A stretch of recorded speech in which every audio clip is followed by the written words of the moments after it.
మన కోసం కూర్చోబెట్టినట. దేవుడికి మహిమ కలుగుందాక. కానీ ఎవ్వరు దొంగలించడానికి వీలేదు.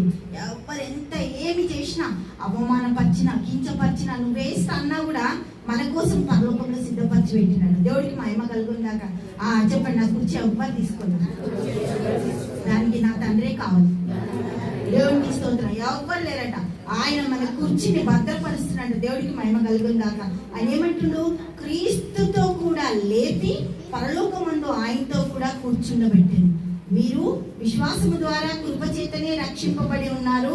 ఇది మీ వలన కలిగినది కాదు, దేవుని వరమే. దేవుడికి స్తోత్రం. అది క్రియల వల్ల కలిగినది కాదు కనుక ఎవడు అతిశయపడ వీలు లేదు. నాకు ఇది ఉంది, అది ఉంది అంటే అందిస్తున్నా, ఏముండదు, 0 నిమిషంలో ఏమైతుందో మనకి ఏమీ కూడా ఆయన 100% గ్యారంటీ ఇచ్చి ఆయనలో ఉన్నప్పుడు, ఆయనతో నడిచినప్పుడు ప్రతిదీ కూడా ఆయన మనకు సిద్ధపరుస్తాడు. దేవునికి మహిమ కలుగుందాక. అతిశయ పడడానికి ఎక్కడ వీలు లేదు. ఏది ఉంది, అబ్బాయి నా పెన్ను బాగా రాస్తుంది అంటే సెకండ్లో ఆగిపోతుంది. దేవుని కృపను బట్టి నా పెన్ను బాగా నడుస్తుంది అంటే జీవితకాలం రిఫిల్ అయ్యకపోయినా నడుస్తుంది. దేవుడికి మహిమ కలుగుందాక. అతిశయ పడడానికి వీల్లేదు. అతిశయ పడ్డము అంటే ఏ దానికి కూడా మనము పనికిరాము.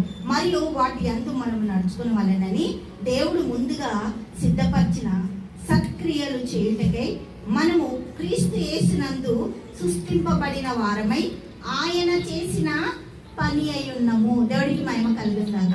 ఆయన చేసిన మంచి క్రియేషన్ అంటాం మనం. దేవుడికి స్తోత్రం. ఆయన ఆకాశం చేసిండు, మంచిదని అనలే. ఎందుకు? దేవుడికి మహిమ కలుగుందాక. నెక్స్ట్ అపవాది స్థలం, అది భూమి తయారు చేసిండు, మంచిదని అనలే. ఎందుకు? అపవాది సింహాసనం భూమి మీద ఉంది కాబట్టి.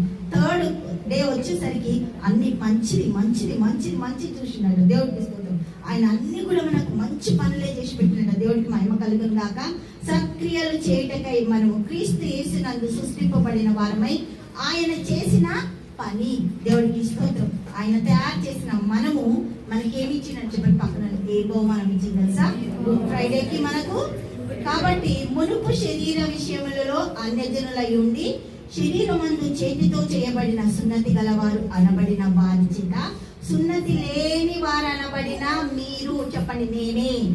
దేవుడికి మహిమ కలుగుతుంది. ఆ కాలం మంది ఇజ్రాయెల్తో సహపౌరులు కాక పరదేశులను, వాగ్దాన నిబంధనలు లేని ప్రజలను, నిరీక్షణ లేని వారును, లోకమందు దేవుడు లేనివాడునై ఉండి క్రీస్తుకు దూరస్తులై ఉంటిరని మీరు జ్ఞాపకం చేసుకోండి. క్రీస్తుకి దూరస్తులైన మన కోసం ఒక మంచి అట్మాస్ఫియర్ తయారు చేసి మనల్ని ఆయన దగ్గరికి చేసినట్ట. దేవుడికి మహిమ కలుగుందాక. దూరం వెళ్ళిపోతున్నామంట. మన సొంత జీవితాలు, పాప జీవితాలు, భయంకరమైన జీవితాలు క్రీస్తు లేనప్పుడు. మరి క్రీస్తు ఉంటే ఎట్లా ఉండాలి? మనం ఇప్పుడు ఎటువైపు చూడొద్దు. దేవుడికి స్తోత్రం.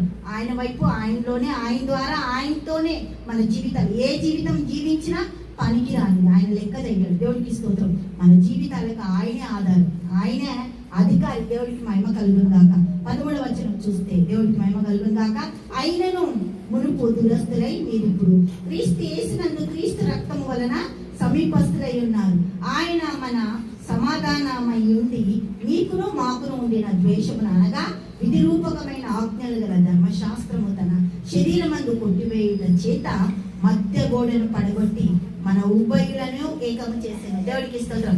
ఆయన శిలువ బలియాగం చేసి మనల్ని తండ్రికి ఏకం చేసినాడు. దేవుడికి స్తోత్రం. తండ్రి నన్ను వదిలే ఇంకా అని అన్నప్పుడు ఆయన చెయ్యి వదిలేసి దేవాది దేవుడు నీ చెయ్యి నా చెయ్యి పట్టుకున్నాడు. దేవుడికి స్తోత్రం.